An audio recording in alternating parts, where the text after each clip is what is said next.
Yes, guys, we're back again with the massive YouTube Iceberg Explained Tier 10. We are into Tier 10. You're getting there. It is coming to a close. This is crazy. This is real crazy. The last video Swag uploaded was a month ago, man. It's crazy. It's crazy that, like, when I started this, man. When did I even start this? When was the first watch of this? While I'm looking, I just wanted to say shout out to Elephant Man, shout out to Swag, shout out to Potted, shout out to all of you that are still watching along and listening to me at my random ramblings. I got something to say when the video actually starts too, because it was kind of like playing in my mind for a while and I wanted to get it out. But I may say, I may not. A year ago. Wow. Dude, a year ago. February 12th, 2024. It's the first one. February 12th. That's crazy. A year ago. I feel like this is the longest I followed like a video series, dude. That's insane. I've literally almost gained a whole year of life. Like, it's crazy. It's crazy.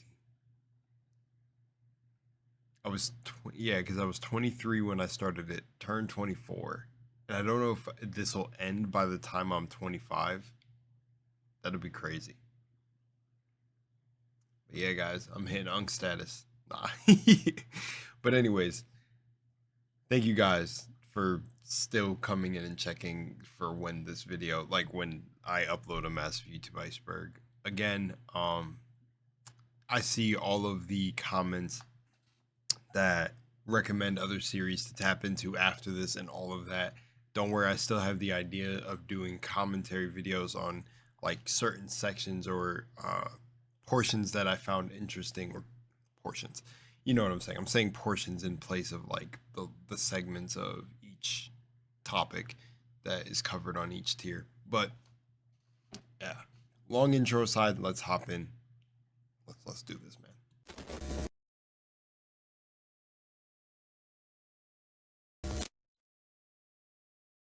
I was a little cold, so here we go. Let's hop in.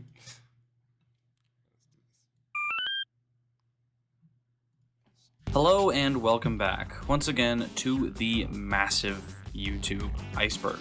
This episode is a big milestone because we finally reached Tier 10. The first double-digit tier means we're very close to the end, as there's only 13 tiers in the entire Iceberg, all of which get shorter towards the end. I've said this before and I'll say it again, but so many people sticking around with this series to the very end means a lot to me, and I'm thankful that everyone can help me make this happen. Anyways, Tier 10 is the Destroyer of Worlds tier, which is, not gonna lie to you, a bit of an edgy name, but also probably not inaccurate, I guess. According to the chart, people who fit into this tier either are an expert on the most obscure side of YouTube, or they have no life whatsoever. I think we've finally gotten to the point of the iceberg where I can only count on one hand the amount of entries I recognize throughout the entire tier, and one of those is King Ass Ripper. For the rest, I'm beginning to question how Potted Plant even found them. Thank you to Bagus of Swaggus, The Mungler, 80 Constant, Hollowed, and Original but Unfunny for the Patreon names, Bagus of Swaggus and The Mungler, bro. Oh my gosh. The Mungler sounds like that needs to be like the next Minecraft horror mod or some shit. The Mungler, bro. being a part of the $7 tier on my Patreon. With all that out of the way, let's get started with Tier 10. Here you go. I like the cosmic background for this one. Mikhail is a presumably Turkish YouTube channel created in 2017 with a very strange gimmick. The channel has 34 videos, all of which are only a couple of seconds long and feature this random guy's face staring at you for some reason. Each video of his is accompanied by these unidentified guitar riffs. When this channel was found, apparently on a live stream done by popular YouTuber Gooseboos, people had absolutely no idea what to make of it. It kind of sounded like all the guitar samples belonged to the same song, but no one could really put together all the puzzle pieces, so it just kinda sounded random. I'll show you this clip from Gooseboos' video where he queues up several of the channel's videos at random. Listen, paying $14.99 a month for It's crazy that someone even thought to do that there's like some hidden code within these short videos. That feels like that's just wild. like the guitar riffs, sync them up to see if they do anything.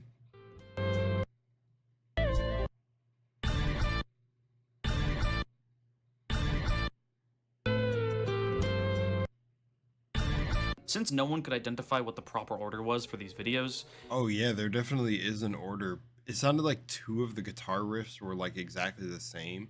Like, or okay, not, I didn't mean to say that. I meant to say like the first 3 that played, or no. What am I trying to say? I'm too tired for this. Nah, but it was like the first one and the second one sounded different. Obviously the video played, whatever videos, there's like double sounds. I'm not making any sense. Do you guys get what I'm saying? It's like 2 of the videos sounded like the same guitar riff, and then 2 other videos sounded like the same guitar riff. Whatever. It goes without saying that no one could identify the song either, which makes it all the more stranger when people finally found the video on his channel that contains the full song. Oh. In Turkish, the title explains that he uploaded this video in order to find the name of the song. And in the description, he goes further to explain that he did it in order to see if he would get copyright claimed automatically by YouTube bots, which would finally give the copyright system some use. Honestly, pretty solid idea, and I'd imagine it's a pretty common tactic in the Lost Wave community. However, it didn't work, so his idea was to unlist the video and then start uploading random 1 to 3 second clips of the song. That's the part that fucks with me. What the hell did he think that was going to accomplish? I don't know if he realizes this, but you can rarely get copyright claims for only using a few seconds of a song.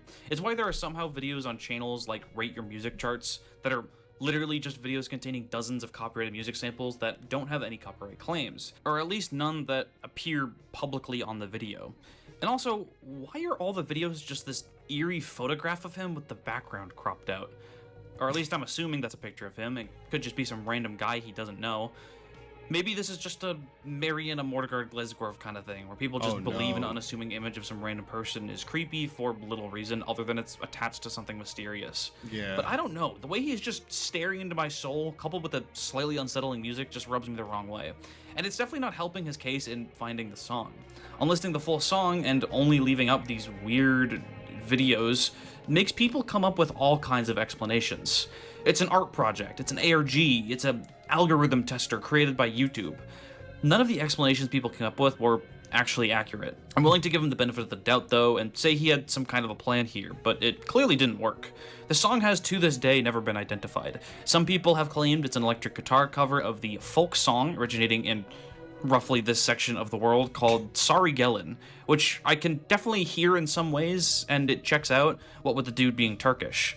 But we still don't know anything about the specific cover and who made it. That being said, I am still here talking about it 4 years later, so I guess his plan wasn't really in vain. I bet there are tons of lost songs that people ask for that probably never even got noticed due to lack of interest, so it's definitely a decent strategy for sure. It sort of reminds me how the developers of Phalanx for the Super Nintendo put a random old dude with a banjo in their box art in order to grab people's attention for their game that honestly wasn't that interesting. So honestly, Mikhail, I think you got that. Started off with a pretty wholesome one. I don't know if there's going to be any like universe busting disturbingness on the tier. I remember a comment that told me like the tier I was on is going to be the most disturbing, right? And then the tier after, which is tier 10 and all that, it's not going to be. It's going to be a different type of like like the most uncomfortable stuff was probably tier 9, the last parts of tier 9. I don't remember. I remember your comment, but I can't remember exactly what it was, and I don't know. I think these are going to be tame now, at least. So that started off pretty good. WebDriver Uploader Basic is an interesting part of YouTube history. It was a strange YouTube channel that would upload these videos about 15 minutes to an hour apart. These videos consisted of these red and blue rectangles of varying heights and widths, along with random tones in videos that were 10 seconds long. The channel had 83,000 videos and left people quite confused. Now you might be asking yourself, why is this so low? Sure, it's weird, but this was a huge thing back in the day. There were news articles written about it, subreddits made, and Google even publicly acknowledged it as a channel they created to test YouTube uploading services. Why are we talking about it this late into the iceberg? If you're asking yourself these questions, you might be mistaken. See, You're thinking of WebDriver Torso. This channel is WebDriver Uploader Basic, a more obscure channel that is functionally identical to the original WebDriver Torso. Presumably this channel has the same story as WebDriver Torso being created by Google. This one doesn't even have any funny videos. At least WebDriver Torso had the Aqua Teen Hunger Force clip, and at least Better Bandai, the other channel like this, had the courtesy to give us the information that Google gives its interns propeller hats. Moving on. Some of these again, Sack. I just want to say again. Ooh, no, not me about to say I'm not like the other girls or other guys. Why'd I say other girls? I'm not like the other guys thing where it's like the reactor shtick. But if there's just, I've said this before in the other ones, so kind of seemingly that's the theme right now. If I don't have anything to say, I'm sorry. I don't mean to just be watching the video and just like kind of staring off into the camera, but there's really nothing that I have to say about these first couple ones. They're interesting, but just not a lot to comment on. Is a Japanese YouTuber who joined in 2013, though they've also posted to Nico Nico and Pixiv. They're an animator whose videos mostly consist of Toho fan animations and stuff like that, and they're all in this cutesy art style. But every single one of their videos have this creepy twist to them at the end. Usually the screen turns red and they make a creepy face or something like that. The video Nue... Oh, that was the disturber... The image he used. Oh yeah, that's definitely a thumbnail image. Gives me some Doki Doki Literature Club vibes. Is the sidebar image for this tier and features the character Nue from Toho with those creepy ass epilepsy warning. I didn't pause properly. Maybe some of you just died out there. Sorry, that's like not funny, but hang on. Face and a sped up version of the Crazy Bus theme song. Hurts my eyes. Not much to talk about here, but it's still an interesting channel. My eyeballs. Meh. It was still going after the ad. Myron May. In 2014, a 31-year-old attorney named Myron May walked into the library of his former college, Florida State University in Tallahassee. He came in loaded with a semi-automatic pistol and murdered 3 people before being killed by police.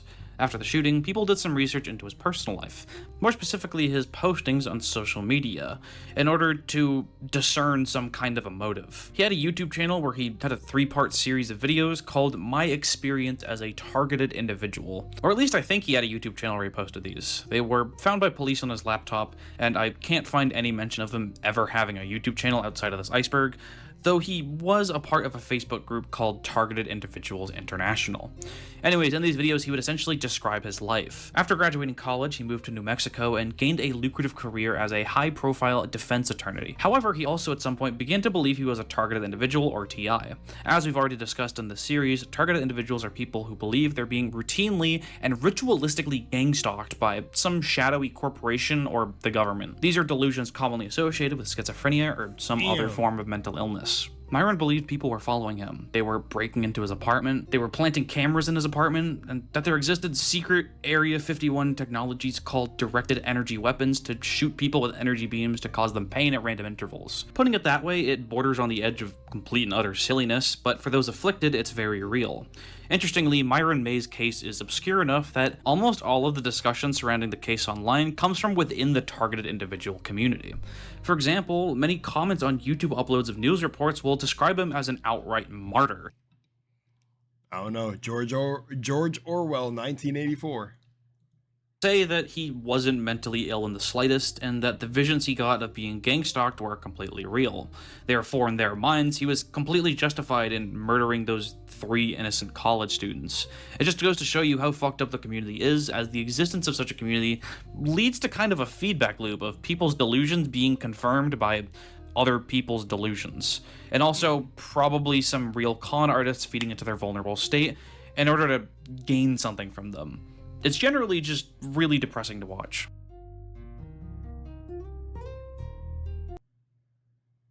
This is the Real Housewives of Atlanta. Let's do this! So I went back and I skipped I kind of cut out the Myron May part a little bit, or a lot of I literally cut out like 19 minutes of rambling. I don't know if I'm gonna bring it back or everything that I was saying in it, but I pretty much was saying a whole bunch of mix of things that I don't know. I personally felt like if somebody didn't listen to the full part of like what I was saying, that it wouldn't make it make sense, or it would you would have to like literally play back and listen to what I say because I say a lot of things. You gotta like sit and pay attention, man. I can't dumb it down, but pretty much dumb it down or slow it down. But pretty much what I was saying, or the gist of what I was saying was, um I feel like these communities that exist like this and then like go to an extremist level of like delusion and everything take away from the fact that people do actually get gang stalked, and people do actually like, if the government wants them gone, they're gone. And of course you can chalk it up to, well, maybe a random person or whatever wouldn't be targeted. Like, it's not going to be just your average individual that's targeted by gang stalking. And I'm like, sure, but to a degree, everyone is being watched, because the moment you become a person of interest, they would most likely know where to get you. Like, this is the whole thing with like Edward Snowden. That's what I brought up in one of the talking points, was that was the point of him trying to expose that they're basically listening, that when you turn your phone off, your phone's not actually off. Like, why would a phone need that feature? Like, why would your, like, and it's like, you can try to do as many like jump through as many logical hoops if you want to. It's just there's no reason for certain surveillance, but yet, I mean, I think everyone subtly agreed to it. In a way, they like subtly weeded it in, and now it's just here. Like, I don't know. Either way, I was saying in the clip that I made, I'm out of breath because it was literally like 20 minutes of talking about it, was that like it is like, it's hard for me to say it's not real after what I've gone through, because it's like, I'm not schizophrenic, I'm mentally sound, everything. And it's like, I've had black cars sit outside my house. And it's like, literally was so, like, it was natural, because I was so scared. Like, I called my mom, like, yo, there's just this black car. Like, do you know this person? They're just like sitting here, and it felt like they were watching the house. And this was in the beginning of like my, like, oh, not the beginning of my awakening. My awakening was younger, but when I started to openly talk about this stuff on YouTube, like that, and that's when other people told me the term gang stalking. I've never heard of it. I was like, oh, and it's like, man, I like my bro and I, we would go to Price Chopper or whatever, and literally would be followed by the like it wouldn't be followed. I don't want to say like we're literally being trailed, but you want to know what's weird too about this? And again, if he was here to tell you these stories, I'm not even kidding. When we had our awakening, the weirdest, I'm literally getting chills saying this, the weirdest things would happen. When there was a gas station across from this store that we would go to, this large grocery store. In that grocery store, this is where we would see this black car. Like, when we would get done shopping, we'd leave, and this black car would just drive by very slow and watch us, all tinted out windows, right? Mind you, wait, hold on to this. The gas station across the street, the dude we go in, and he like knows us. He's seen us a few times, right? And I swear, put this on everything I love. One day we check out. This is after seeing the black car. He was just talking about life and stuff. And he was an older gentleman. Maybe he seemed up there, 40, 50s. This guy randomly says to us, just, be careful out there, because Big Brother is always watching. I swear to you on everything I love. Why would this guy say this? That's what I'm saying, is like, for us, this was not schizophrenia. Like, this dude said this after we've been progressively seeing this black car. So I'm not saying that we have anything quote unquote special, but there's a reason. I don't really want to get into it, because we'll be talking forever again, but I'm just saying that at least the case for this community, and what's sad about it is like how the word woke has been like injected in community, then made mainstream, and now like everything's woke and everything is this. I feel like it's the same for terms like gang stalking and whatever. People grab onto the terms. Some people get in and are actually delusional and actually schizophrenic and basically like poison the word or taint it. Then everyone uses it, so it's a common phrase now, and it loses meaning, which I think that's also an intentional tactic by the government. Just like conspiracy theorists call people conspiracy theorists who begin to think and use critical thinking and put dots together, and then when certain conspiracy theories actually become proven true, they're no longer a conspiracy theory or a conspiracy theorist, because the people that were into the conspiracy that actually tried to expose it, then it actually got closer to the truth and exposed it, can no longer be identified as a conspiracy theorist. So do you see what I'm saying? A term created by the government to basically stop people from critically thinking or to put things together. Because, you know, there's a lot about this, but that's what I'm saying is it sucks that community seems like it's mostly mentally ill people, or like Swegwin said, people who take advantage of that community. But at the same time, it's like gang stalking and all this and a government watch list, and that is very, very true. And some people, I think you have to be like on some sort of level, terrorist level, to be on a government watch list. And I just don't think so, because it's like, then why would so just grabbing back to Snowden. So to catch these people who would be on this watch list, everyone needs to be being surveillanced. When you turn your phone off, it's not actually off. It's like, I'm not so sure. When you start putting two and two together, it's like, because if the government wants to get you, you're going to be got. You understand? If you're on their soil, they will get you. So it's like, I don't know. But I definitely do think they watch certain people. Just like, I mean, I think that's obvious. Like, they're going to watch you to see what you're going to do and what you're going to say. Because that would be the only thing too, is if people believe that you have to be on some like terror level to be watched by the government, then all the surveillance that's been implemented, they're going to wait for you to say those things. But meanwhile, it's like Meta and all these companies, we're just farming your data, and it's not for anything odd or out of the ordinary.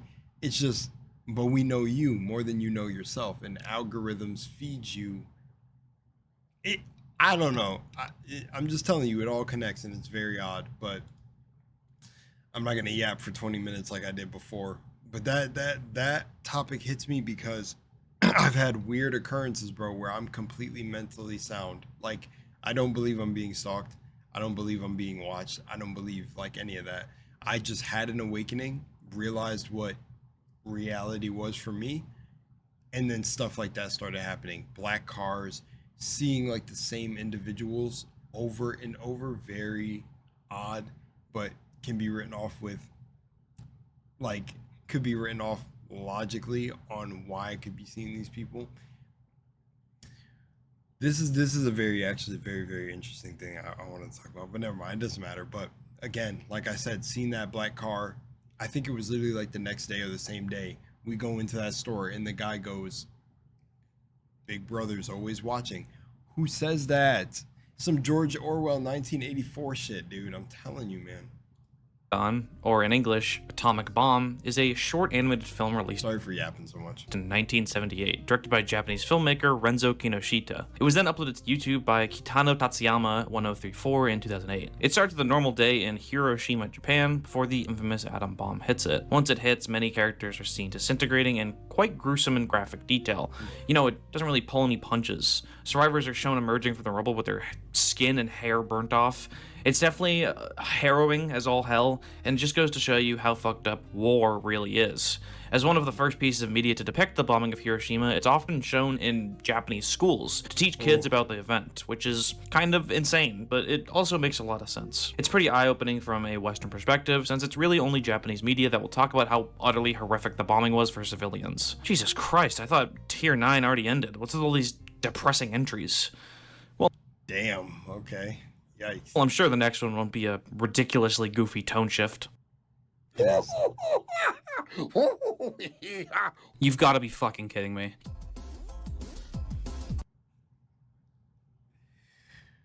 Oh my gosh, man. All right, let's just keep going. I needed some water, but let's keep going. Yes, Angie8051 is an animation channel on YouTube, best known for being the creator of the You've Been Known That's video. insane. I figured that when I just seen it. I'm not a gnolf. I'm not a gnolf. Swegwin, you're a troll sometimes, man. So I swore that this was just you implementing the gnome thing at first before it was even an entry. Goblin. I'm a gnome, and you've been. But after that, yeah, atomic bombing cartoon that is shown in Japan, that would have been a pretty insane move. No. If there ever was a gnome channel like the Iceberg described in the last tier, this would be it. I mean, after all, it's definitely not a Gnelf channel, and certainly not a Gnoblin channel either. If you're somehow not aware of this video, it's just a short 15-second animation of a gnome whose name is Noggin Clontith laughing at you. There's also scrolling text at the bottom telling the viewer to send it to their chums to totally gnome them in return. The video was uploaded in 2010, and yeah, that definitely sounds right. It definitely brings back memories of those weird video greeting cards in the late 2000s. Like, does anyone remember Elf Yourself? Fucking around with that stuff is like a super vivid childhood memory I have. Anyways, this video kind of seems like they're trying to make the next viral video. You know, trying to go for the next Rickroll and maybe even the next Crazy Frog, it seems like, which I guess sort of happened. Yeah, it sort of happened. The video would go essentially unnoticed for 5 years after it had been uploaded to YouTube without even a single comment. Then, Reddit user Rolfie posted it to r/deep into YouTube, which, as I feel I've proven time and time again with this series, is the greatest subreddit to ever grace the internet. After it was posted here, it blew up, becoming arguably one of the most iconic memes of the late 2010s. Like, yeah, definitely a late 2010s meme. The video has an impressive 15 million views, but something I'd like to touch on is the other videos on this channel, which are far less popular. The second most popular video only has around 50,000, which isn't terrible. Did you guys see in the bottom left Grizzbar? What the hell was that? That's like me numbers, but it's also a ridiculous fall off from You've Been Gnome's 15 million. Hey, what is this video anyways?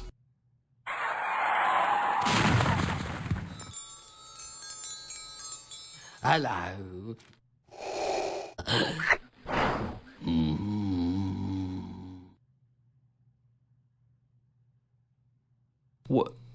What? This video features Denzel the Dream Dragon and is meant to be sent to someone special on Valentine's Day. Imagine being like a parent and telling your child that you met your spouse because they sent you a video of a weird dragon going all like, I legitimately think that the You've Been Known This is stupid as fuck. Bro, look at the bottom left. Grizzbar the Groat Master video is right here. What is this? the least bizarre video on this entire channel.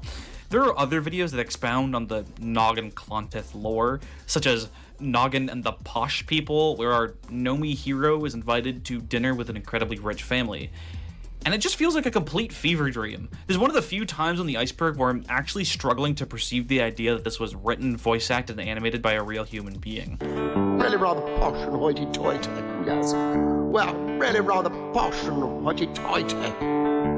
I said, Harold, do give Lady Farquhar some of the quail's eggs. They're particularly good to them both. Do say you will dine with us. I'll have Harold send a car.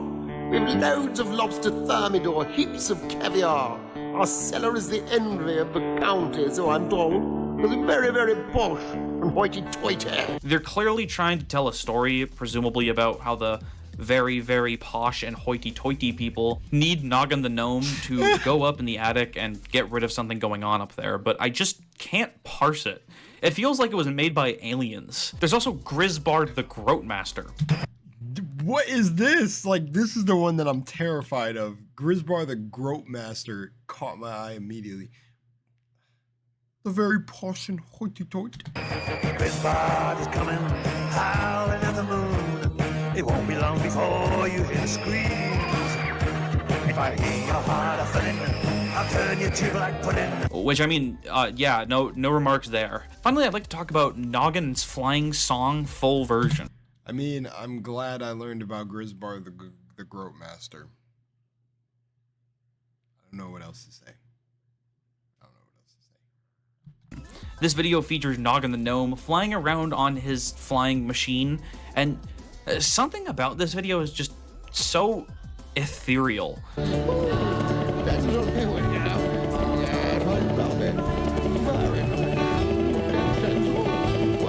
The animation and the art style is like a very cool, like, I don't know, like cool to me.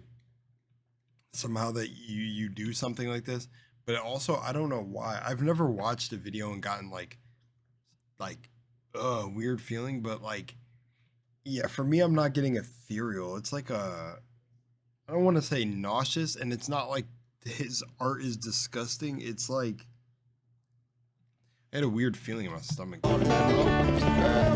I don't know why. Maybe it's the combination of the acoustic guitar with the chorus singing and Noggin's voice actor just kind of rambling incoherently into the microphone, but it's just something I really can't describe with words. There's other miscellaneous Noggin Clontith related things I could talk about, like the weird HD version uploaded to another account.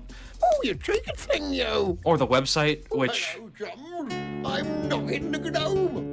Oh, Jesus. The website explains that Noggin was created in 2005 in Warwickshire, England, as a mascot to raise funds to restore the village pond. The Noggin Flying Machine song, as well as the Posh People video, is actually from a full 18-minute animated movie called Noggin and the Flying Machine, which, yes, the dialogue sounds like that for the entire 18-minute runtime. They also show appreciation for the fact that You've Been Gnomed has been turned into a meme on the website, which makes me happy. I'd be worried if they thought people were making fun of them, which is something all too common with these types of channels. Oh, yeah. Wow. He's right. Wow, yeah. Because I remember some of the, like, some of these are, whatever we want to call it, this, like, I don't know, animator subgenre of YouTube that do all these things. They kind of get, like, offended when something, I would absolutely, I mean, but I can see where you wouldn't want to be turned into a meme.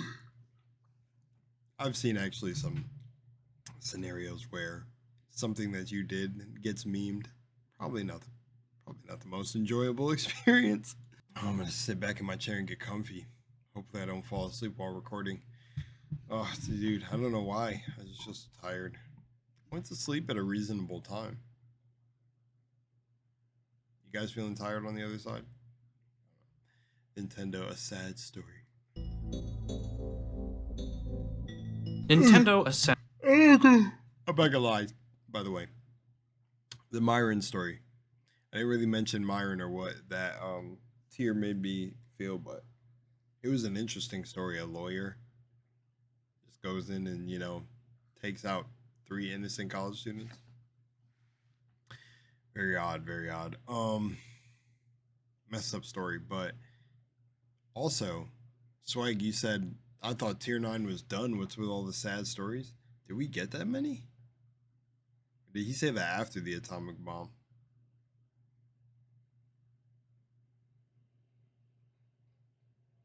Oh yeah, because I was like, what? The video didn't start. I may have completely, that may have went over my head and I may have just like been clocked out. So I'm so sorry if I missed that. But I felt like the only real bad story in this beginning, unless he said that at the atomic bomb part, was Myron, but the rest of the things weren't too bad. The sack was strange, though. Sad story is, as uploader Cone Juntley describes, Sad Mario. Yeah, in actuality, it's a 3D animation by Graham Young depicting Super Mario as this disheveled, hobbling figure walking up to his master Shigeru Miyamoto, who's playing a round of Wii Sports. He gives him water, which Miyamoto screams at him for some reason before falling asleep. Then Mario walks upstairs to find Princess Peach, who he needs to rescue obviously, and is stopped by Reggie and Shiggy, the latter of which is dressed in this strange Bowser costume. Big Shig then turns on Reggie and takes him down before saving Mario from the pipe, Apparently, the whole message behind this is that Nintendo has lost track of what made their company special in the first place. You know, abandoning their flagship mascot in favor of weird motion-controlled gimmick games and stuff. There's a short amount of time where people generally agreed with this sentiment, or at least a lot of people did. The Nintendo Wii launched without a main series Mario game, and Nintendo's E3 2006 was notoriously bad. However, that specific period of time and the release date of this video do not overlap with each other in the slightest. This video came out in 2011, which by that point we already had like 2 Mario Galaxies, so I don't really know what this video is even attempting to say. Still though, it's kind of funny to see Shiggy turn into a crazy Silent Hill monster. Oh, and there's also a part 2 where it's Link instead of Mario, so yeah, cool. Interesting. Don't really have The much to say Kaiser about that. Foundation, formerly known as the Kaiser Archival Foundation, is an analog horror ARG. Yeah, we're still not done with those. This one has a pretty interesting style and actually came back very recently after 5 years of inactivity, but as with a lot of these, there's not much I could really talk about. It's pretty well made, so I can't really hate on it too much, but the lore is really complicated. So I myself am not super interested in going super in-depth with this one. Someone who is interested in going super in-depth on it would be YouTuber IC, who uploaded a video detailing the story, so go check that out if you're interested. Star Main. Back in the early days of YouTube, a community was quickly forming around Super Mario 64, more specifically centered around making machinimas for the game. There were tons I did find these mushrooms growing on the side of the gas station. We have of creators that came out of this community, like SMG4, you know, he made the Pomni show. And yeah, not gonna lie, this shit isn't my area of expertise, but one of the more popular creators of this genre was Starman3, What was that cursed kaleidoscope level, bro? What was that? also known as Jacob Ware, who would even be represented in SMG4's own video as this yellow Mario avatar. However, Starman3 is notoriously not the greatest person ever, which is a fact that would be kind of ignored repeatedly over the years. Back in 2013, or possibly even earlier, a video would be uploaded by Jacob the Badass 867 called The Truth About Starman 3. This video is honestly pretty terrible. It's supposed to call him out on being a shitty person, but is very clearly made by a kid, and they don't really have their priorities straight. They start out the video by calling him names like Gayman3, and the first point they bring up is that they kicked people from their Skype group for disagreeing with him. And then they bring up that his videos aren't funny, specifically saying that his videos suck on a Serbian ass chicken wing. It takes about 2.5 minutes into the 7-minute video for the uploader to get to the fact that Starman 3 is creepy around kids.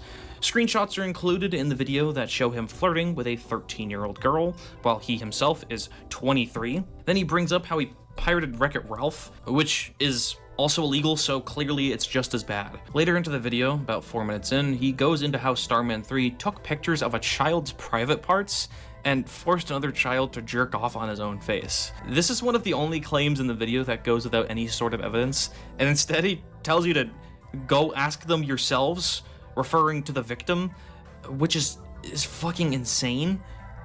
This is definitely one of the weirdest call-out posts I've ever seen on any social media platform, and the actual real issues are drowned out by the uploader saying he's kind of mean and won't let him join his Mario 64 machinima.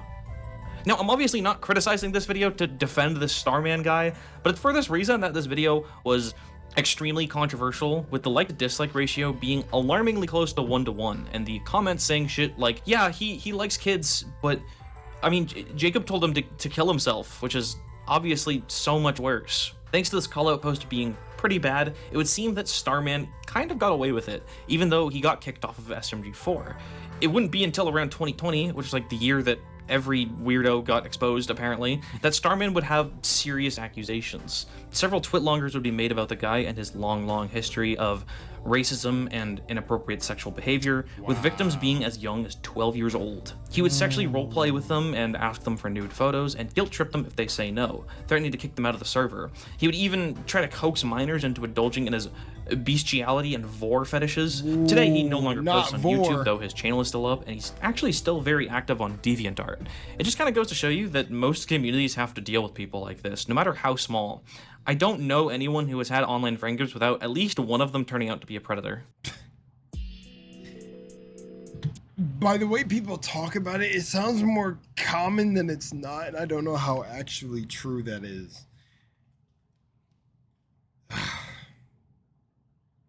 Wow. Well, I guess if you're in a Discord group, you know 1 out of 10 of the people, depending on how many you have, is a predator. No, I actually don't know, but that's kind of crazy. That's crazy. Alrighty, let's keep it pushing. Discover the difference of a great night's sleep. Try all the top brands and mattress innovations at Raymore and Flanigan. Ash Robinson I don't know why I just kept that in, guys. I had the recording like cut, but I guess Raymore Flanagan, am I right? was an obscure vlogger who allegedly went missing. She would mainly film herself exploring abandoned places, record commentary over the footage, and then upload the product to YouTube. Her content was quite similar to Kenny Veach, aka Snakebit McGee, another YouTuber who went missing under similar circumstances. In 2015, she would upload a video to YouTube called One of the Weirdest Places I've Been To. In this video, she explores an abandoned house near the Salton Sea in California, which is like Nicholas Sonderegger, another YouTuber on this iceberg who went missing. Weird, right? Anyways, she went to this remote place in California, which is known for being pretty damn... You see what I'm saying? Hold on.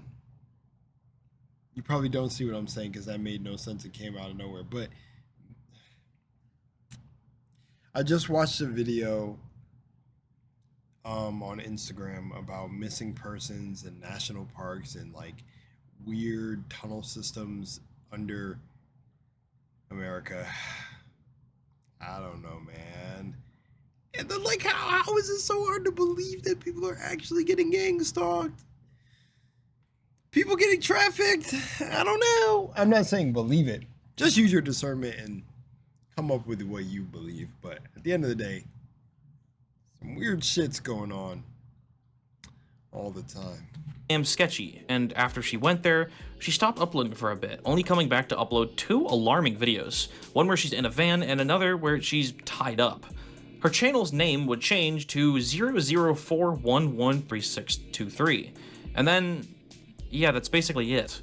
All archive of this channel's videos no longer exist, and the case would fade into complete obscurity until 2021, when a video documenting the situation would be uploaded to YouTube by the Tekkit Realm.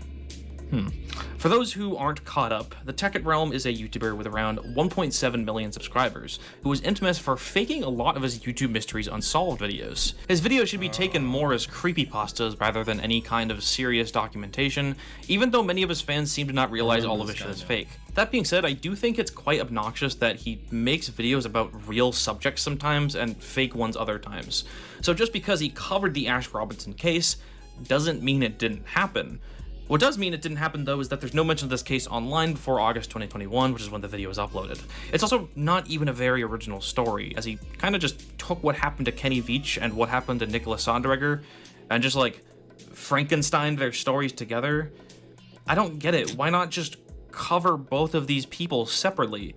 It would not only be a lot more respectful, but you'd get more ad revenue because it could be 2 separate videos. Is he stupid? He seems to do this a lot, actually, like how in October 2021, he covered the story of the Hell's Gate cult on YouTube, which is very obviously a reference to the Heaven's Gate cult. Oh well. Today he doesn't even make YouTube mystery videos and just makes these Mr. Beast kind of videos. Oh, how times have changed. Yeah, oh my gosh. I don't want to say bring me back to the golden days of YouTube and everything, but... And again, they say with nostalgia and everything, you don't miss the actual time period, you miss how you felt. So bring back that feeling. And honestly, I don't really miss how I felt because I feel pretty good now and I like to see how my life has evolved and changed and all the experience I go through. But to me, there was a period of YouTube that was very, very unique. Like, I don't know, where just, yeah, I mean, with the mention of Mr. Beast, dude, and like, how his channel switched up and everything. I don't know. It's a tone shift that I can't really put. Like, I feel like this is a if you know situation, but it's not a difficult one to know. It's like there has definitely been a shifting tone over the years, which comes with times changing, but like, you know, YouTube becoming like, or certain niches and stuff becoming super, super oversaturated and things like that, and just this tone shift with YouTube. I don't know. So like him even saying that, like you see like the videos he does now, and just like it gave me that feeling of, oh yeah, it's this, you know, it's a part of this shift. TrumerZ is an obscure German YouTube channel that was created back in 2008. They're most well known for their video Phenomenram, which is Latin for rare phenomenon. This is a weird, somewhat creepy student film that doesn't really have any major backstory. It's only popular because someone found it with double-digit views and... 1 second, my order just came. All right, I stepped away for a little bit, came back. Let's kick this shit into high gear. Sorry if my energy was a little low earlier. I was kind of awake way too early. Which it wasn't because I was awake too early. It was more because I went to sleep too late, I think. But I think because I worked out really late last night, I was just cooked. But stepped away for a little bit. Kind of went outside, chilled, and just kind of waited to see until I got back to 100. So I'm good. Let's see how much more of this video we can bang out. See these and comment way more. Oh, times have changed. TrumerZ. TrumerZ is an obscure German YouTube channel that was created back in 2008. They're most well known for their video Phenomenram, which is Latin for rare phenomenon. Phenomenram. This is a weird, somewhat creepy... Phenomenram. Did I say this already in the recording? I didn't check really where I stopped. I kind of put the videos together. I'm just joking. I'm probably going to look now. So, post me probably already looked and laughed, which is weird. I'm talking about post me now, so I'm like talking about the future version of me editing the little cuts in between the video right now. Interesting. Phenomenram.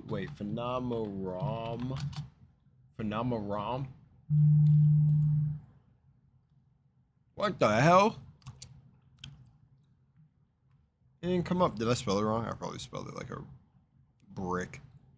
Whatever, we keep going. Student film that doesn't really have any major backstory. It's only popular because someone found it with double-digit views and sent it into Nexpo, and he covered it in one of his disturbing things from around the web series. Pretty much everything on this channel is just art projects, but it's still a little interesting to browse the videos. Not much to comment on here, though. Woobus. Awubis is probably the most obnoxious video ever uploaded to YouTube. And I don't mean that with any form of hyperbole. You know, there's some really, really annoying videos uploaded to YouTube. There's Baby Shark, there's Lanky Box, there's prank channels, there's 3 AM YouTubers, and there's also just normal videos made by people with very unfortunate voices. Those are all very, very irritating, but Awubis is by far the most obnoxious thing I've ever seen in all my years on YouTube. Surely it couldn't be that bad, right? You might be thinking to yourself. Like, oh my gosh, guess what? Today we get to learn about a Awubis size. Oh my gosh, how scandalous. Scandalous! Mom, the word Awubis, it says scandalous. I'm gonna say it every. I just love the word Awubis so much. Awubis! Awubis!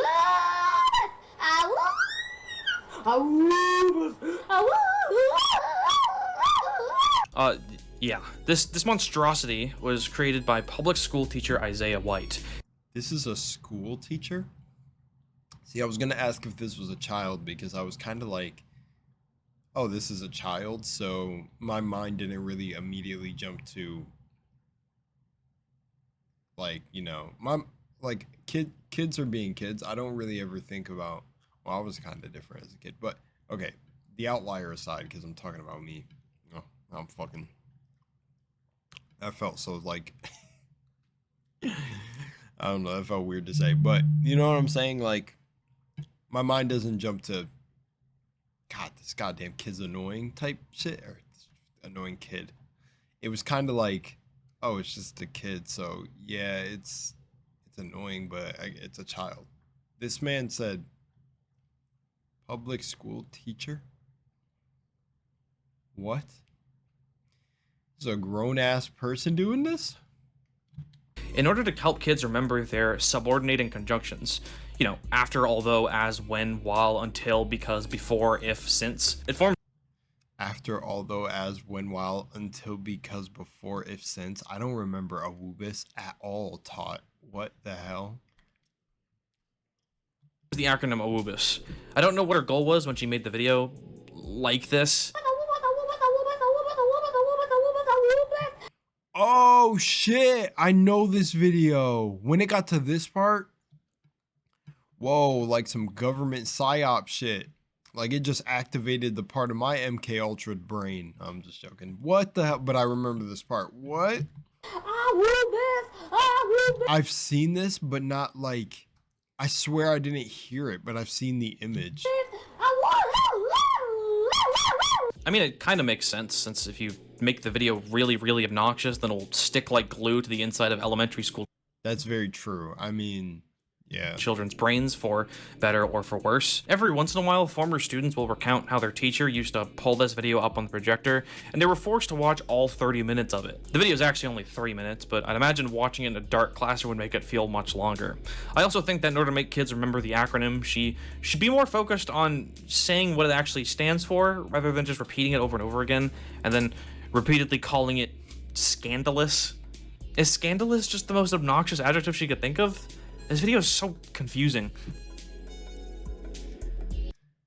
As for the most annoying thing uploaded on YouTube, I mean, for me, I guess it changes a little bit. I guess for everyone, it's kind of subjective, but for me, it was kind of the Gummy Bear song. It was like the Gummy Bear or something else. But oh my gosh, oh, I'm a gummy bear. Yes, I'm a gummy bear, bro. That song, bro. I don't know. It became like audio termites. Best way I could describe it. Audio termites. And it began to gnaw at the very, I don't know, sound receptors of my ears. This is only a test as a video uploaded by Raider Dog in 2012, and is another one of those creepy, cursed videos that show up every once in a while. It's got the hallmarks of one of them, grainy black and white footage, slowed down children's music, tornado sirens, and this one even has footage from Begotten, which is like probably the 3rd or 4th video in the series to include that, including the entry that was literally just a re-upload of Begotten. Not much unique to this one, so moving on. Oh my gosh, that was creepy though. Convert to HTML. Woman has demons in her stomach. Don't we all? Just a little bit of Candida never hurt anybody. If you guys don't know about Candida, but sorry, it's supposed to be a play on the whole. Never mind, okay. Demons in her stomach, what the Woman has 3 demons in her stomach is a video uploaded in 2013 by Josh Young. The video focuses around a woman with a big belly that's moving around erratically, appearing to depict demons in her stomach. The voiceover talks how they've tried to get priests and extras to expel the demons, but to no avail. Then finally they put up the— Is this what inspired, I don't know, some of the Exorcist stuff? I don't know. Mic to her stomach for some reason, and the demons start talking, and they have this to say. El supuesto enfrentamiento es feroz. Los demonios se resisten a salir. Ay. ¿Qué pasó? ¿Por qué no se fueron? Obviously, this video is fake, and I don't really think any— Yeah, bro, what the fuck is going on?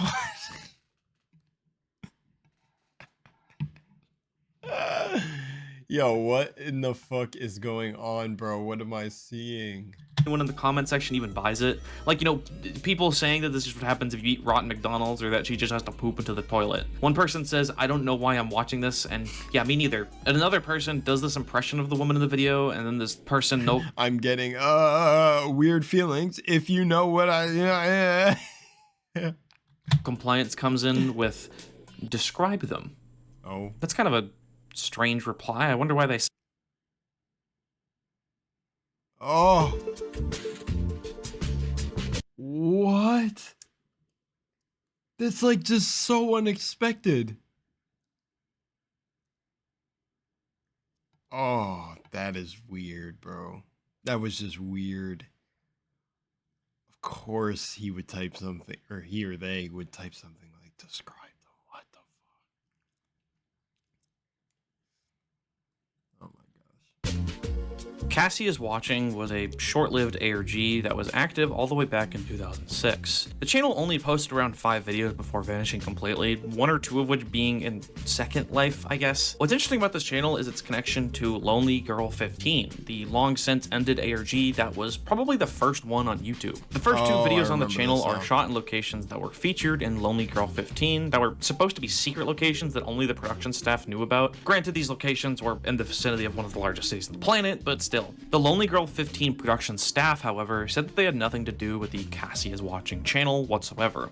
That could, of course, just them trying to stay in character, but this was also after the series was confirmed to be a series and not a real story, so more signs point to this being some person trying to make an ARG piggybacking off of Lonely Girl or game jacking. The last video Cassie is Watching ever posted told people to meet her on Second Life, where the ARG was continued. Another thing interesting about this one is that the puzzle was never actually solved. People were given a long anagram, and to this day, a decade and a half later, they're still not able to solve it. Apparently, the small community surrounding the project still meets up on Second Life every once in a while to discuss the mystery. I admire their tenacity. Yeah, that's cool, bro.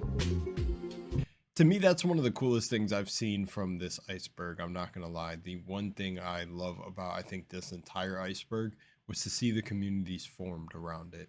Like, the community of us, lovers of just, like, I don't know, diving deep with different topics in regards to YouTube or other icebergs. Because you have, like, Iceberg fans here, then you have fans of YouTube, and then you have, you know, just that, and we're an amalgamation of that, and it's just like, you know, and Swagmate, his community, all of this and all the other videos he did before this, and then you have like Potted Plant.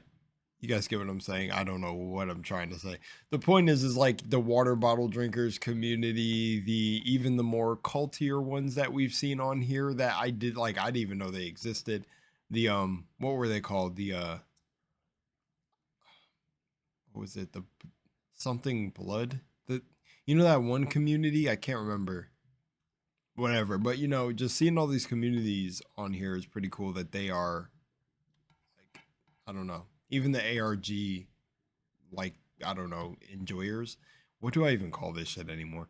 But the enjoy, like, it's just like the different communities that exist is definitely crazy. Like, I don't know, it's wild. Even like the more weirder topics on each tier that have communities following them, it's very interesting. Like the what is it? The Caillou ones. It was like the Caillou animated things, or the Go Animate. Is that what it is? The Go Animate community.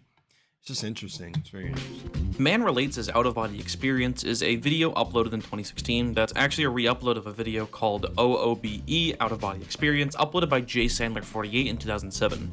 It features him recounting his, well, out-of-body experience that he had as a result of almost dying from a heart attack. And, you know, you'd expect that to be a pretty disturbing video, judging from that premise, right?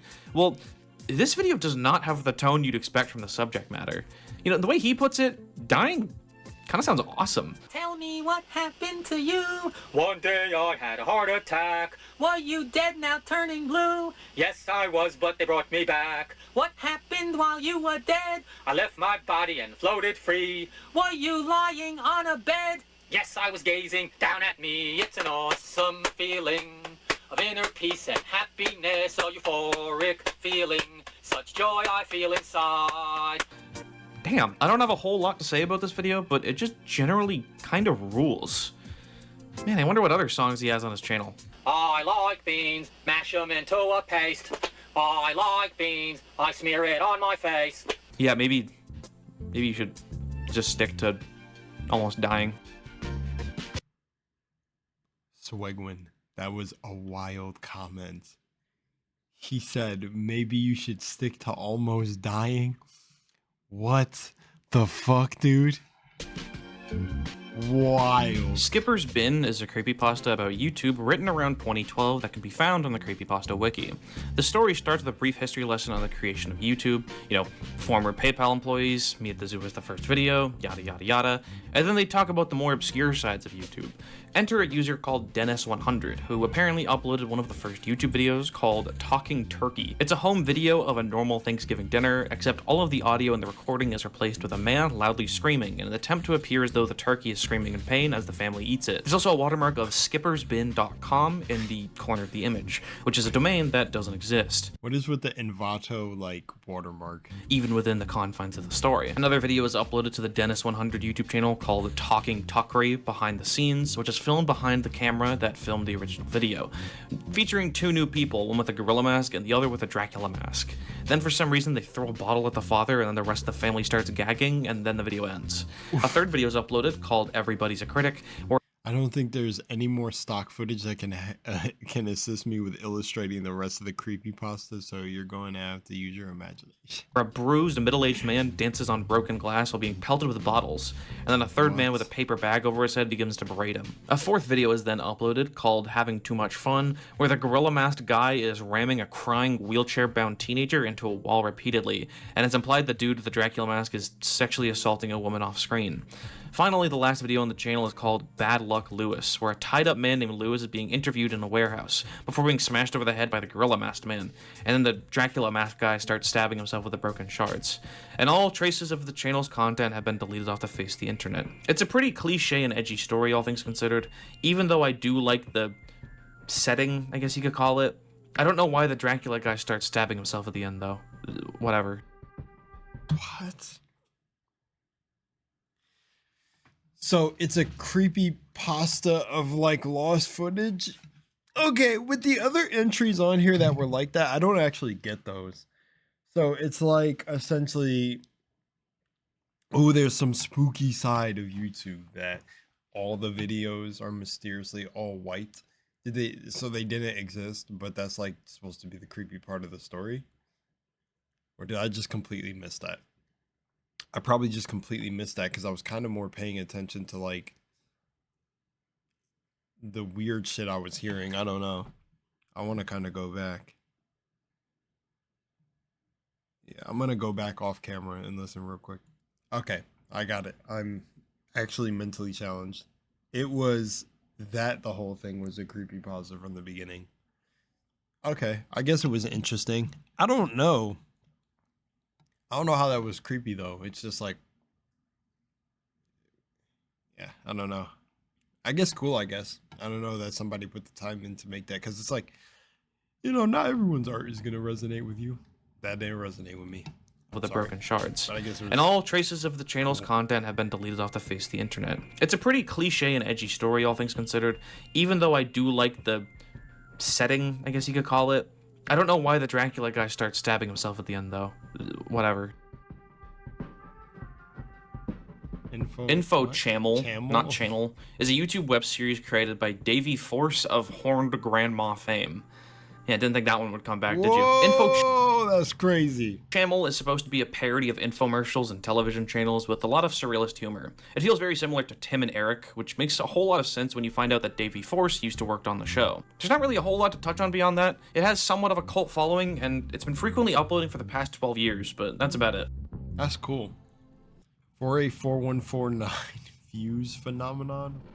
I think I remember this. The 484,149 views phenomenon is kind of like the 301 views phenomenon's younger cousin. For those who don't know, YouTube used to freeze views on videos at 301 within a couple hours of release so they could verify the view count and make sure it's not botted. They removed this restriction officially in August 2015, but apparently this still happens to this day, only it freezes at the awkward number of 484,149. No one really knows why they chose this number. At least 301 kind of makes sense, you know, let it get at the 300 and then the 301st viewer is the one currently watching the video. But 484,149? My best guess is that it's to make it seem unassuming. No one really talks about this phenomenon because it's a lot more likely that a popular YouTuber will get a little under 500,000 views in the first couple hours compared to 301. The only places I could even find people talking about this are Quora and the Googology wiki. I myself have never even noticed or heard of the phenomenon until researching for this video. I knew about this because I don't know. I think somebody I was watching talked about it. Oddly enough, like, but yeah, I swear on everything. I knew about that, and I swear to God, I seen a video that was like that had that number frozen. So it's interesting. Defined 44F367VU86E3474 seems to be just another art project / ARG kind of deal. There's Morse code and binary text that translates to ominous messages, so, you know, all the obvious shit. The channel no longer exists, and to my knowledge is only survived by Scare Theater's video, Strange. I gotta give y'all who do these art projects credit. Throwing in Morse code, making fake channels, trying to make a very, very, like, convoluted storyline for people to connect. That shit is crazy. There's a lot of work put into that. I don't know what, like, sparks the inspiration to do this, and I would like to know that. Like, I just want to hear one of these creators come out and just be like, I don't know, I wanted something fun to do, or I don't know, I like treasure hunting. I feel like in a lot of these ARGs, there was never an explanation for why the person created it. I don't think at all. I think a couple of them maybe, more of the more popular ones, possibly, but YouTube channel's episode 5, and even he doesn't sound super excited to talk about it. When he's scrolling through the uploads the channel's made, I noticed there are a couple of weird 3D animated parodies of cartoons, which excited me, as it would mean the 2 biggest tropes of the series would exist on one channel. However, these are literally just re-uploads of Pam Treat videos. I guess they forgot to unlist them when they started their super scary ARG. The channel is a failed ARG that I can't even browse the content of anymore, so not much to talk about here. Moving on. There's a lot of people like Puffy in the music business. Oh my gosh, did he? Bro, that ended with the guy saying exposing Puffy means exposing them. Watch the rest of these years go on with no one else getting exposed, or no one big getting exposed. I really hope I'm wrong, because the Hollywood industry is, if you don't know by now, I mean. But I feel like, again, he's just like, he's the big face that got caught right now, so I bet a lot of them are trying to go into hiding. Probably a lot of people that people don't expect. Wouldn't be surprised if all of them have dabbled in some horrible shit. Anyways, let's move on. Haunted Morgue. Haunted Morgue is another scary YouTube video that is now deleted, and the only information of it available is in a Nexpo video. As he explains, the video. What the fuck? This is funny to me, I'm sorry. Surrounds 2 security guards who are overlooking a morgue in Brazil. They start filling a hallway in the morgue, and this door just keeps closing and opening shut, and that's pretty much it. I don't really know why he even considers it a possibility that the video could be real, considering that this can very easily be replicated by tying a string to a door and yanking on it a bunch of times. Yeah. This video is age restricted, which is bad news for me because it means I have to explain what's going on instead of just showing you the video, and that's the entry. allfront_720x480_001.mpg is a 3D animation of a woman named Mrs. Allfront, whose body is twisted at her waist, so that her boobs and her ass are both in the front of her body. It's a lazy man's dream, but a hygiene nightmare. The video was uploaded by boobjiggle.com all the way back in 2010, and yeah, you could probably guess what kind of videos that guy uploads. I wish I could do more deep diving on the actual website, boobjiggle.com, but it's so old that most of it doesn't work anymore, thanks to Flash being discontinued. Very unfortunate. Oh, and also, there's this video on the YouTube channel, which is supposed to be like a 3D video of these 2 girls at the Renaissance Fair, well, you know, jiggling their boobs. I noticed, though, that in the comment section, there are allusions to these girls being underage. Like this one guy saying the blonde is legal in Missouri, and another saying that that's jail time for me. I don't actually know what the context for either of these messages are because the video is so old that most comments are probably deleted by now, but they still kind of rub me the wrong way.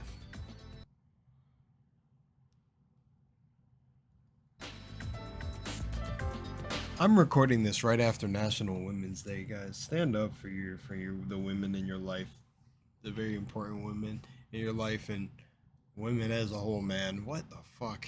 There's such creepiness towards women, dude. Especially on the internet, man. The internet just boosted it by like 10,000. Jesus. The Comical Canadian was a spam bot that somehow had over 100,000 subscribers who would comment on videos by low subscriber channels. These comments would usually be positive, and newer YouTubers might be excited to find out that a big YouTuber would comment on one of their videos, only to find out that the channel is all like how to gain subscribers and fake giveaways and stuff like that. If I recall correctly, I covered something similar with the whole Logan channel from a few years back, and from what I can gather, this seems like a pretty similar situation.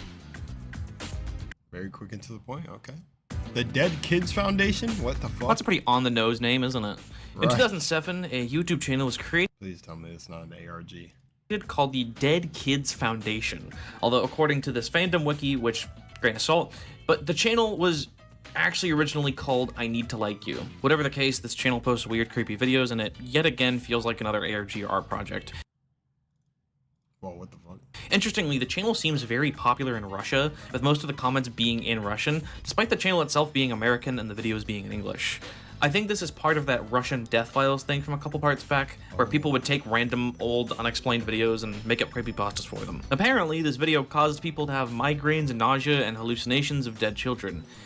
It's always like the same thing, isn't it? Yo, yeah, it's literally always like the same thing. What in the...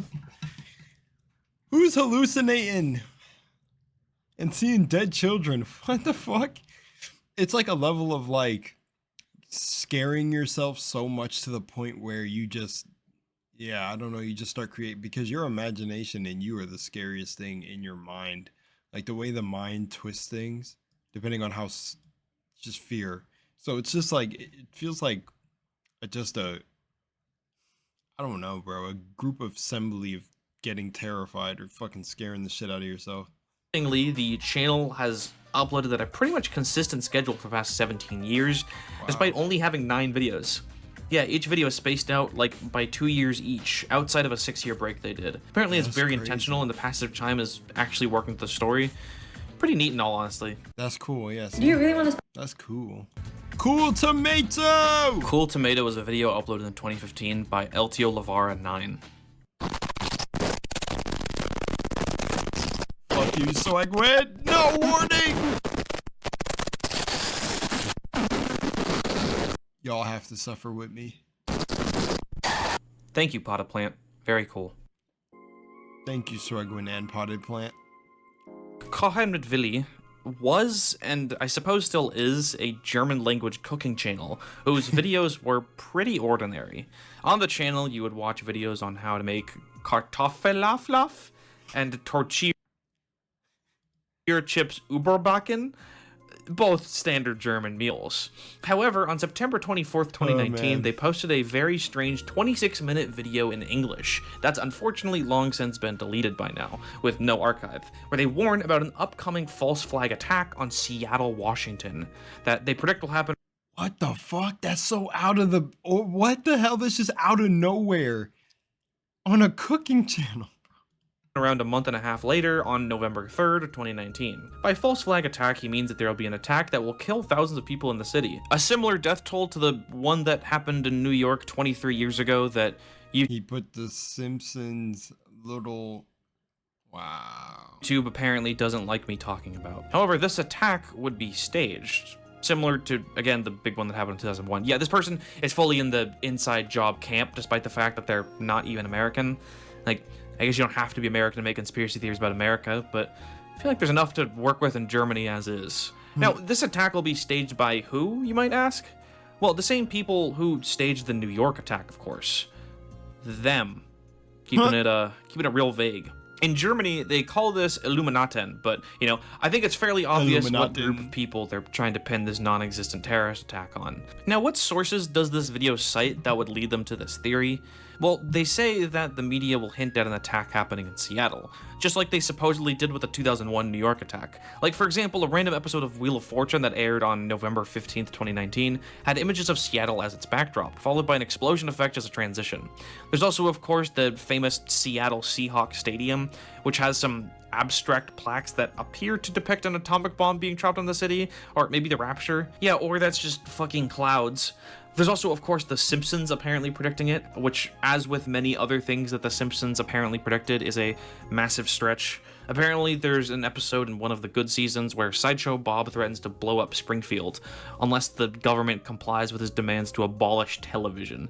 Now, the connection to Seattle is non-existent in this episode. The city isn't even mentioned once in the episode's 22-minute runtime, and I still don't understand where they got the date from either, considering this episode aired 24 years before the predicted date. And it's not just The Simpsons either. Apparently they detected messages in South Park, Pokemon, Christopher Nolan Batman movies, and even Alf. Apparently, for a little background on this Willy guy that we used to be kochen mit, he quit his job to do this, like watching cartoons and trying to predict disasters based on them full time. I mean, I'm a YouTuber. Hey. I suppose I'm not much better. So how does this story end? Well, the attack that this guy made up in his head didn't happen, obviously, and he kind of just kept uploading after that, with his later videos seeming to focus on COVID-19 and LGBT conspiracy theories. And his channel is still up, along with some of the videos. I feel like the only reason the Seattle videos were taken down was because he was embarrassed that his predictions never came true. Right. Like, I'm picturing refreshing the Seattle news over and over again that morning, praying that 3,000 people will randomly die from an atomic bomb, and then his optimism slowly fading as he realizes he was wrong. It's a really funny image in my head. That is a funny image. That is a definite funny image. But see, that's what I'm saying. Like, this is kind of what I was saying about the Myron video in the beginning, the Myron May, where predictive programming really does exist in the media and what they do. They'll literally tell you things they're gonna do before they do it, and then when you have people like this that are kind of like extremists, it feels like it muddies the water. They're gonna do. There's like there's a book about this too. Hang on, it's not. Is it Behold a Pale Horse? Oh, what's the book? Think about the book real quick. Yeah, the book Milton William Cooper. Behold a Pale Horse. A former United States Navy intelligence briefing team member reveals information that remains hidden from the public eye. This information has been kept in top-secret government files since the 1940s. Behold a Pale Horse, or things like that, where it's like, yeah, you know, like the things that The Simpsons did, quote-unquote, look like they predicted. It's not. It's predictive programming where they just show you what the plan is, pretty much. They just show you what the plan is. Because it's like you have to have a level of discernment and critical thinking to understand why. But if you see all like the satanic shit that happens in Hollywood, essentially, like, I don't know if it's exactly Satanist because it's been a long time since I researched this stuff, but basically whatever they follow and why you see so much like Doja Cat or Sam Smith get on performance, or some of these other celebrities, and it looks like very vampire-ish, dressing in red, doing very weird things out of the norm, out of nowhere, just all the devilish stuff, is satanic ritual abuse. And it's all rituals. And basically what they believe, or a part of the belief of all this shit, is that it's karmic retribution. So they believe in that so strongly to the fact that they have to show you what they're going to do to you before they do it. Hence is why they got to drop little hints or symbols, and then you pick up on them. And then it's like when a big massive event happens, it's like they don't face any karmic retribution in it because it's cause and effect. At least that's what some think. I don't know. I don't know what to believe anymore. The world has become a wild place. But I at least don't know what to believe about that whole thing. But man, you can go down some crazy rabbit holes and find some weird stuff, and it's like, yeah, it's better just not to look at this stuff and just be like, it is what it is if it's going on. Oh, we're talking about Satanists and Baphomet Kun. Yeah, that's accurate. Baphomet Kun is this creator who uploads these weird core aesthetic videos, which is a Gen Z TikTok-ass way of describing them, but also probably the only way of describing them too. Their channel was created in 2019, and since then they've actually gained a considerable following, following that was probably much smaller when this chart was created. I feel like this channel would probably... It looks like the images that they're using are like backrooms levels. Be thrown into like tier 5 or something nowadays, but hey, what can you do? Anyways, yeah, not much to say about these videos. Always doing to see something weird on the internet, but it turns out it's just a guy with an art style. I fuck with this channel. But yeah, that channel was The Remnants cool. of Playground is an I had to ARG yap channel again. created in 2016. The story ever centers around the eponymous Playground, a small private internet group that was active around the early 2000s, and supposedly our protagonist was involved with them. In this group, disturbing content would be exchanged amongst the members, mostly being video recordings. The protagonist, in an effort to expose the former members, decides to post all the videos he can find. The videos, well, personally, I don't think they're amazing. I appreciate how authentic they look, but I feel like this person just found an old camcorder and decided to fuck around with it. Forgive me if I'm a little harsh on this project, but there's so many entries like this. Yeah. Half a Face is a short video of a wedding ceremony uploaded all the way back in 2006. However, the wedding is clearly not what the viewer is focused on. This dude walks in front of the bride and groom, who, true to the video's name, seems to have half his face missing. And he just starts, like, dancing, I guess, and doing these weird poses, and everyone just ignores him. Well, according to the comments section, he lost his jaw from some injury related to either cancer or gunshot wound. Comments can't really decide on that one. And he's acting like that from brain damage he received as a result. Which, like, okay, yeah, that makes sense. Comments don't really have a source, because why would they? But that definitely seems like the most likely explanation. But the question still stands of why is this a video uploaded to YouTube? Clearly the cameraman was trying to get the guy out of the shot. Why would he then upload it to YouTube? It's just a generally confusing video, especially given how early it was uploaded to YouTube lifespan. However, that doesn't mean it needs to be in paranormal videos, as the comments allege. And it's just kind of dumb. Woody Scream is a video uploaded by Jack Christensen in 2019.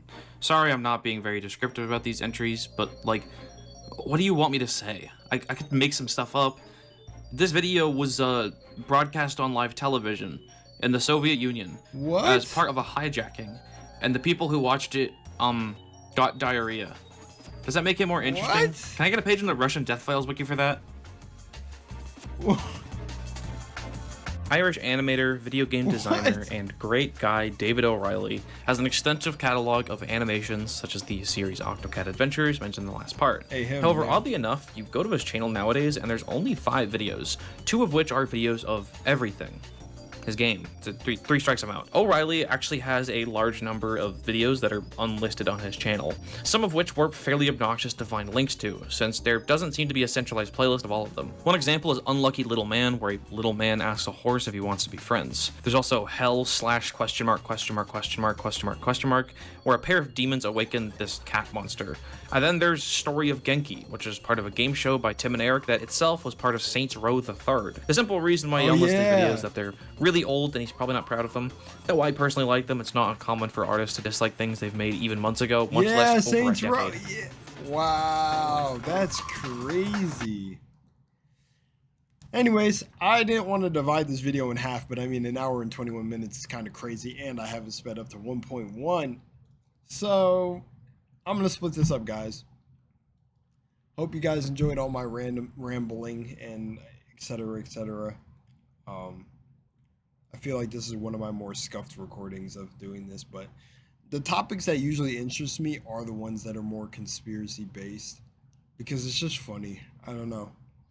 It's just sad though, because I've seen, like, I don't know, it's almost like